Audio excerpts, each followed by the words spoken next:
ગીર સોમનાથ જિલ્લામાં જિલ્લા શિક્ષણ સમિતિના ચેરમેન તરીકે મહિલા પન્નાબેન દેવસીભાઈ ટાંક જે છે એ મહિલા પ્રમુખ ચેરમેન છે. એની જગ્યાએ પ્રકાશભાઈ ટાંક કરીને જે છે એ પોતે જિલ્લા શિક્ષણ સમિતિના ચેરમેન તરીકે હોદ્દાનો દુરુપયોગ કરીને લેટર પેડનો દુરુપયોગ કરે. નકલીનું ચલણ એટલું વધી ગયું છે કે હવે તો એવું લાગે છે કે આ સરકાર પણ નકલી છે કે અસલી એનો તાગ મેળવવો ખૂબ જ મુશ્કેલ છે. જિલ્લા પંચાયતની પ્રક્રિયામાં પ્રકાશભાઈનું ક્યાંય ઇન્વોલ્વમેન્ટ છે નહીં. ચૂંટણીનો સમય જેમ નજીક આવે છે એમ આવા જે છે એ અનનેસેસરી મુદ્દાઓ છે ઊભા કરી અને કોંગ્રેસ છે એ પ્રજાની વચ્ચે છે એ હાઈપ ઊભો કરે છે. ચેરમેન ન હોવા છતાં પણ એની હિંમતને દાદ દેવી પડે કે ઉપયોગ કરે છે અને એ જિલ્લા શિક્ષણ સમિતિની ઓફિસમાં બેસીને પાછો અધિકારીઓને બોલાવીને શું કહેવાય વહીવટ કરે છે. ગુજરાતની અંદર નકલી એટલું બધું વધી ગયું છે કે હવે તો તેની કોઈ સીમા નથી રહી, કોઈ પાર નથી રહ્યો. ઘી નકલી, દૂધ નકલી, કચેરી નકલી, ટોલનાકું નકલી. હવે શું કહેવું આમાં? હવે તો ક્યારેક આપણે શંકા થતી જાય છે કે આ ગુજરાતની અંદર સરકાર પણ શું અસલી છે કે નકલી? કેમ કે હવે તો સરકારની અંદર કામ કરતા કેટલાક અધિકારીઓ પણ નકલી નીકળ્યા છે. ખુદ પોલીસ સ્ટેશન નકલી નીકળ્યા. તો ક્યાંક કાયદાનો જે એક મોટો વ્યક્તિ કહેવાય એ પણ હવે નકલી નીકળ્યો છે. તો હવે ગીર સોમનાથમાંથી એવા સમાચાર મળી રહ્યા છે કે શિક્ષણ સમિતિના ચેરમેન, શિક્ષણનો એક પાયાનો રૂપ અગત્યનો જે હોદ્દો ગણાય છે એ શિક્ષણ સમિતિના ચેરમેન નકલી હોવાનો મોટો ઘટસ્ફોટ ગીર સોમનાથની અંદરથી થયો છે. અને વિપક્ષ નેતા પૂજાભાઈ વંશ જે પૂર્વ એમએલએ આ હોબાળો છે એ છતો કર્યો છે.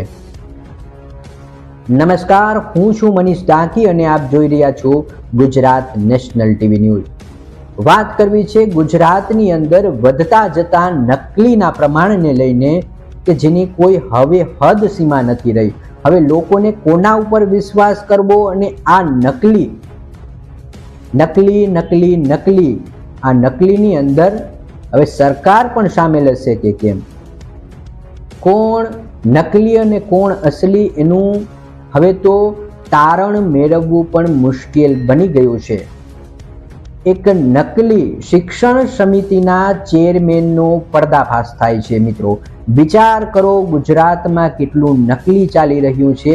અને આ શિક્ષણ સમિતિના ચેરમેન કે જેઓ નકલી છે, હવે એના અસલી જે વ્યક્તિઓ છે તેની સાથે પણ કેટલા કોન્ટેક્ટ હશે, કેટલો બધો સેટિંગ હશે, એનો કોઈ હદ પાર વિનાનો હું એમ કહું છું કે અસલી લોકો સાથે નકલીને ભેળવો ને તો એ ત્યારે જ ભળી શકે જ્યારે કોઈ અસલી તેની સાથે બેઠા હોય છે, એનો કોઈ કોન્ટેક્ટ હોય છે કે તેમની સાથે કોઈ છેડા હોય છે.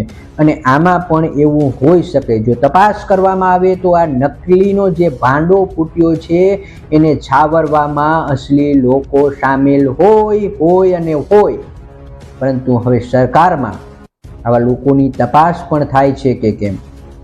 વાત કરવી છે ગીર સોમનાથની કે જ્યાં ડુપ્લિકેટ ગીર સોમનાથ જિલ્લા શિક્ષણ સમિતિના ચેરમેન પ્રકાશ ટાંકનો પર્દાફાશ થયો છે. પ્રકાશ ટાંકનો પર્દાફાશ કરવામાં પૂર્વ ધારાસભ્ય પૂંજાભાઈ વંશે કેટલાક પ્રૂફ સાથે પ્રકાશ ટાંક છે એનો પર્દાફાશ કર્યો છે. ઉના તાલુકાનો જે મૂળ રહેવાસી છે પ્રકાશ ટાંક, હવે એનો અસલી ચહેરો સામે આવ્યો છે. શિક્ષણ સમિતિના ચેરમેન તરીકે પ્રકાશ ટાંકે હવે કેટલા કૌભાંડ કર્યા હશે, શું કૌભાંડ કર્યા હશે તેની તપાસ જો ઉપર સરકારમાંથી થશે તો એ સઘળું બહાર આવી શકે છે અને પ્રકાશ ટાંક જેલ હવાલે પણ થઈ શકે છે. પરંતુ હવે સરકાર આ બાબતે શું નિર્ણય લે છે, શું તપાસ પણ થાય છે કે સરકારના મળતિયાઓ જ આમાં સામેલ હશે અને આ વસ્તુ દબાઈ જશે કે કેમ? એ તો હવે આવનારો સમય જ બતાવશે, પરંતુ જે પૂંજાભાઈ વંશ છે તેમણે કયા પ્રકારના ઘટો સ્પર્શ કર્યા છે, આવો સાંભળીએ પૂજાભાઈ વંશની જુબાની. શું કહે છે પૂજાભાઈ? પેલા આ સાંભળીએ પૂજાભાઈને આપણે. મહિલા પન્નાબેન દેવસીભાઈ ટાંક જે છે એ મહિલા પ્રમુખ ચેરમેન છે. એની જગ્યાએ પ્રકાશભાઈ ટાંક કરીને જે છે એ પોતે જિલ્લા શિક્ષણ સમિતિના ચેરમેન તરીકે હોદ્દાનો દુરુપયોગ કરીને લેટર પેડનો દુરુપયોગ કરે છે. પ્રાથમિક શાળાના આચાર્યોને પત્રો લખે છે. એટલું જ નહીં, જિલ્લા વિકાસ અધિકારીશ્રીને પણ પત્રો લખે છે અને સોશિયલ મીડિયાના માધ્યમ દ્વારા અલગ અલગ સુભાષચંદ્ર બોઝ હોય, ડોક્ટર ભીમરાવ આંબેડકર હોય કે કોઈ પણ માની લો કે કાર્યક્રમો હોય તો એમાં શુભેચ્છાઓના સંદેશાઓ પોતાના પોસ્ટ ઉપરથી પોતાના નામથી, એટલે જિલ્લા શિક્ષણ સમિતિના ચેરમેન તરીકે સોશિયલ મીડિયાની અંદર લેટર પેડ ઉપર આપીને એ જાહેરાત કરે છે અને ગીર સોમનાથ જિલ્લાની પ્રજાને ગેરમાર્ગે દોરે છે. ત્યારે સ્વાભાવિક રીતે રાજ્ય સરકાર આ પ્રકારનું કઈ રીતે ચલાવી શકે? બંધારણીય રીતે લોકશાહીની અંદર ચૂંટણીમાં ચૂંટાયેલા ન હોવા છતાં પણ ચૂંટાયેલા સભ્ય અથવા ચૂંટાયેલા પદાધિકારીનો હોદ્દો ભોગવીને એ તો ગેરકાયદેસર છે અને એ તો ગંભીર પ્રકારનું કૃત્ય આચરવામાં આવ્યું છે. આવી રીતે કઈ રીતે હિંમત કરીને એ આ હોદ્દાનો દુરુપયોગ કરી શકે?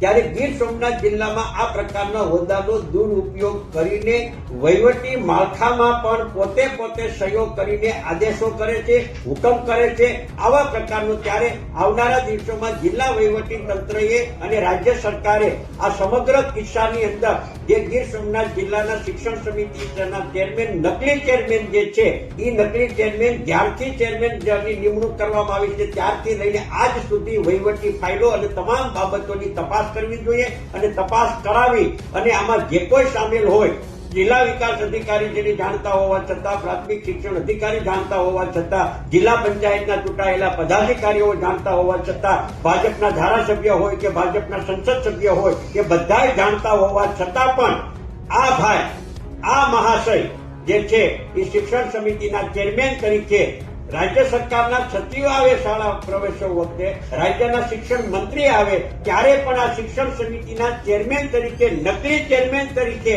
આ લોકોની સાથે રહી અને પોતે ફરજ બજાવી છે. એટલે મને લાગે છે કે આ લોકશાહીની અંદર અને બંધારણીય રીતે આ ન માફ કરી શકાય એ પ્રકારનું આ કૃત્ય ગણાય અને ગંભીર છે. ભાજપને તો કોઈ પ્રકારની લાજ શરમ હોય એવું લાગતું જ નથી. આનાથી કઈ હદે ભાજપ નીચે જાય છે. ત્યારે લોકશાહીના મૂલ્યોને બચાવવા માટે, નૈતિકતાને બચાવવા માટે પણ આવા પ્રકારના કૃત્યો ન થાય અને સરકારે અસરકારક રીતે ડાંભી દેવા જોઈએ અને તાત્કાલિક તપાસ કરાવી અને જવાબદાર સામે પગલાં લેવા જોઈએ. એને લેટર લખ્યો છે, એ લેટર એને લખ્યા છે, એને જિલ્લા વિકાસ અધિકારીને લેટર લખ્યો છે કે ગુંદાળા, મેણ, નાખેજ, યાદપુર, સુલતાનપુર, ઉમેજમાં એને આંગણવાડીના રૂમો માટે જે છે એ જિલ્લા શિક્ષણ સમિતિના ચેરમેન તરીકે પોતાની સહી અને લેટર પેડનો ઉપયોગ કરીને પણ કરવામાં આવ્યું છે. પછી પ્રાથમિક શાળાના આચાર્યોને જે છે એને પણ કાગળ લખીને અલગ અલગ રીતે શાળામાં કાગળ પત્ર આ લખ્યો છે. ચેરમેન ન હોવા છતાં પણ એની હિંમતને દાદ દેવી પડે કે ઉપયોગ કરે છે અને એ જિલ્લા શિક્ષણ સમિતિની ઓફિસમાં બેસીને પાછો અધિકારીઓને બોલાવીને વહીવટ કરે છે. આ ભાજપ છે તેમાં કહેવાય છે કે મોદી હે તો મુમકિન હે, એમ ભાજપ હે તો મુમકિન હે, સબ કુછ ચલતા હે.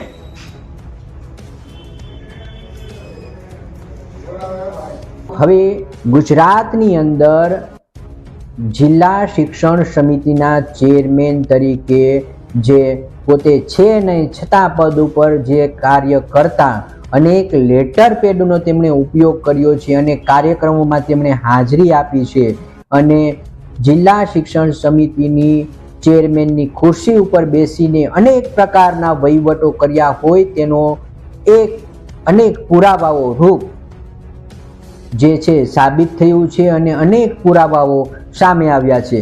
ત્યારે જિલ્લા શિક્ષણ સમિતિના ચેરમેન બની બેઠેલા ચેરમેનને નકલી આ ચેરમેનનો પર્દાફાશ થયો છે.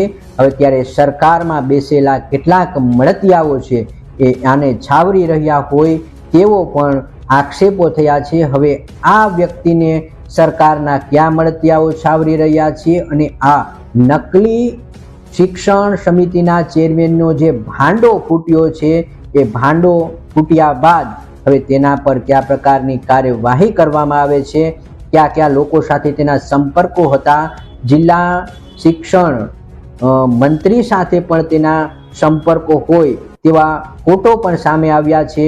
તો કેટલાય ભાજપના રાજકીય નેતાઓ સાથે તેની સાંઠગાંઠ હોય, તેના સંપર્કો હોય તેવા પણ ફોટો સામે આવ્યા છે. તો શું આ ભાજપના નેતાઓ છે, આ ભાજપના નેતાઓ આ વ્યક્તિને છાવરશે કે પછી એમના પર કાયદેસરની કાર્યવાહી થાય છે કે કેમ, એના પર પણ હવે સવાલ બનીને રહી ગયા છે. તો શિક્ષણ સમિતિના ચેરમેન નકલી હોદ્દો ધારણ કરીને જે પણ કાંડો કર્યા છે, જે પણ લેટર પેડો લખ્યા છે અને જે પણ ઉચ્ચ કક્ષાએ તેમણે રજૂઆતો કરી છે અને કયા કયા પ્રકારની તેમણે કટકી પણ કરી હશે આ બાબતે પણ તપાસ થાય છે કે કેમ, તેમણે કેટલી સંપત્તિ ભેગી કરી હશે, તેની બેનામી સંપત્તિ છે તેના ઉપર પણ હવે તપાસ થાય છે કે કેમ, એ એક તપાસનો વિષય છે. કે પછી ભાજપના જે રાજકીય નેતાઓ સાથે તેની સાંઠગાંઠ હોય અને એને લીધે હવે આ મુદ્દો દબાઈ જાય છે કે કેમ, તેને લઈને પણ અનેક સવાલો ઉઠી રહ્યા છે. હવે આ સમગ્ર ભોપાળાને લઈને ગીર સોમનાથની અંદર જે ડુપ્લિકેટ શિક્ષણ સમિતિના ચેરમેન જે પ્રકાશ ટાંક છે તેમનો જે પર્દાફાશ થયો છે કે જેઓ પોતે હોદ્દાનો દુરુપયોગ કરી અને કયા કયા પ્રકારના કૌભાંડો આચર્યા હશે તેના વિશે હવે શું તપાસ થાય છે એ તો આવનારો સમય જ બતાવશે.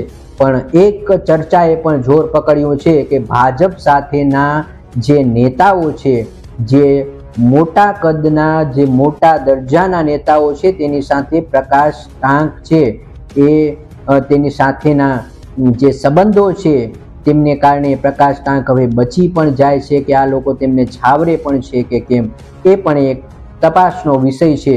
હવે આ બાબતે શું નવું ભોપાળું બહાર આવે તેના નવી અપડેટ સાથે આપણે ફરી નવા એપિસોડની અંદર મળીશું. પરંતુ આ બાબતે હવે શું તપાસ થાય છે એ પણ એક તપાસનો વિષય છે. નવા જ આ બાબતે તમારું શું કહેવું છે, તમારા શું મંતવ્ય છે અને આ ડુપ્લિકેટ જે શિક્ષણ સમિતિના ચેરમેન વિશે તમારા પણ અભિપ્રાય આપો કે આવું ડુપ્લિકેટ ઘણું બધું આવી રહ્યું છે, ત્યારે સરકારે આ બાબતે શું કરવું જોઈએ એ વિશે તમારું મંતવ્ય અમને ચોક્કસથી જણાવશો. આવનારા સમયમાં તેના વિશે પણ આપણે કંઈ ચર્ચા કરીશું. ગુજરાતભરના તાજા સમાચાર મેળવવા માટે અમારી ગુજરાત નેશનલ ટીવી ન્યૂઝને સબસ્ક્રાઇબ કરો, બેલ આઇકોન પર ક્લિક કરો.